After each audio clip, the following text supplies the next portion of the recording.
Grand Bahama bracing for a cold snap. And 2018 projected to be a good year for Abaco. The Bahamas Tonight Northern Edition starts now. This is the Bahamas Tonight Northern Edition. Good evening, I'm Natalia Hall. Thank you so much for tuning in. Topping news this evening, the deadline for persons living in the Bahamas illegally to apply for legal status or to be deported was December 31st. The Immigration Department is now forging ahead with its mandate to pursue those who have not completed the process. Tonight, a human rights activist is giving his take on the ongoing debate. Sabrina Brown has the story. As the government moves forward with plans to rid the country of illegal immigrants, human rights activist Joe Darville is adamant that the process should be done in a humane manner. He is of the view that the time frame given for undocumented migrants to apply for legal status or leave the country was too short. There should have been an amnesty period given, and that could have been probably 2 months, say December and January, and then action could be taken against those who are ignoring the command to leave the country, and then we could go about it in a prolonged, logical, and progressive manner. He says when it comes to the deportation of persons who may have resided in the Bahamas illegally for years, there are many factors to consider. You have people who have been here probably working illegally, so they have their affairs to be settled. They have children who are in school. They have properties here. So all of those particular matters must be taken into consideration. You cannot send them back to a country to become destitute when they have been probably living a rather comfortable life in the Bahamas. Now you may say, well, you know, that's not the government's responsibility, but the fact is that these are human beings. Darville notes that in the future, many Bahamians could also find themselves becoming illegal immigrants, as it is believed that by the end of this century, 80% of the Bahamas will disappear due to climate change. The closest countries around, not Florida. Florida's going to be underwater just like us. So Haiti and Cuba are the closest countries to us that have mountainous areas, and we will have to seek refuge there. He reflected on a New Year's message by Pope of the Catholic Church regarding the treatment of illegal immigrants. We cannot expect to be blessed by the Almighty if we create a situation which causes serious harm to His people. And he talks specifically about immigrants, people who are in a country illegally, and the manner in which they should be treated when they are going to be asked or deported from the country. Sabrina Brown, ZNS Network News.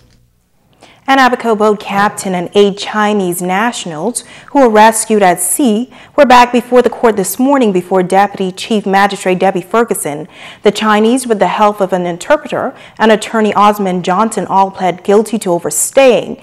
They were given a fine of $1,000 each or served 6 months behind bars. They were also ordered to be deported to China upon payment of fine or completion of their custodial sentence.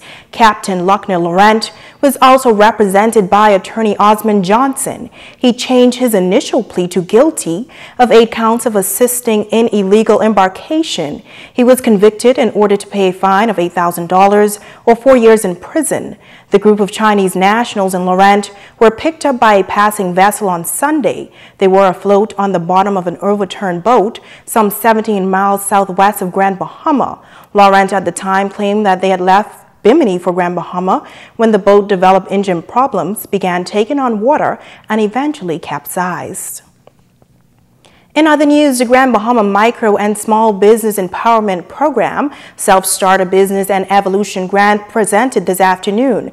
20 successful candidates were awarded self-starter grants and business evolution grants to propel the economy of Grand Bahama. The Minister of State for Grand Bahama, Senator the Honorable Kwesi Thompson, says the government is focused on igniting the entrepreneurial spirit on the island through the development of the small business sector.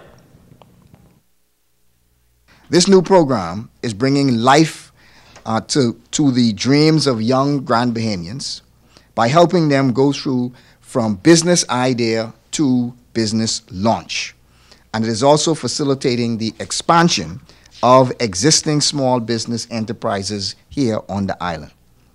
So our government has been careful along with Minister Pintard's Ministry of Youth. 5 self-starter grants and 15 business evolution grants were presented. Minister of Youth, Sports and Culture, the Honorable Michael Pintard, says he found it important to increase Bahamian ownership and increase employment opportunities on the islands of Grand Bahama.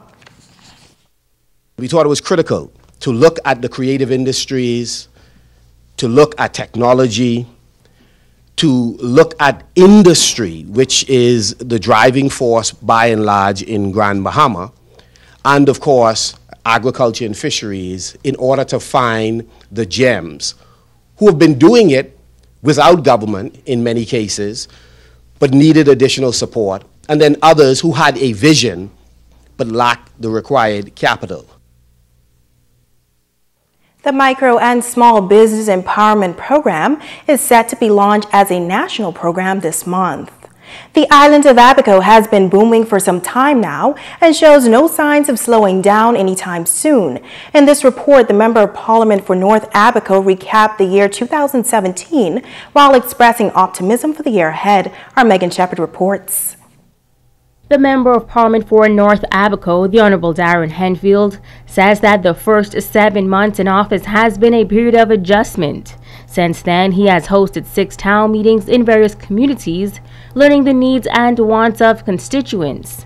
Henfield says that he's gathered that every settlement wants its own infrastructure and amenities, but the layout of the land can make that difficult. The proximity of these communities to each other dictates otherwise.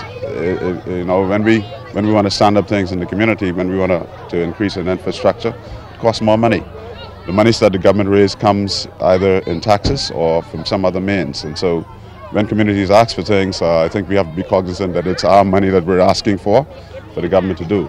But it's been a learning experience for me. I've learned that everything in North Abaco is distinctly different from everything else. People want their own community centers. People want their own graveyards. Minister Henfield says that there is much work to be done in North Abaco, including road and school improvements. And a lot of our schools were in great disrepair, in a very shabby state. I mean, that's the only way I can put it. And so there's a lot of work to be done. We can also use, I believe, a middle school here in North Abaco, so our children don't come from primary school and go into a senior culture in high school, but where they can come into a middle school and then slowly be acculturated to the high school level. There's some infrastructural work that we need to do. We need to open the port in North Abaco. We need to determine what we're going to do with that. The airport in Treasure Key needs to be addressed kind of urgently. We need to finish the work that we've started at the airport in Marsh Harbor, so we can conclude that and get the airport, the tower up and running. However, he says that he is pleased to share that a campaign promise to complete a community center and hurricane shelter in Murphytown has been fulfilled. We've recently put the roof on that edifice. We recently put on the browning on the outside, the final finish on the outside wall, and we're looking at opening that community center / hurricane shelter just before the summer. Hopefully in the next 2 to 3 months we can be able to open that. We want to replicate things that are all across Abaco, North Abaco. We'd like to see one in Little Abaco.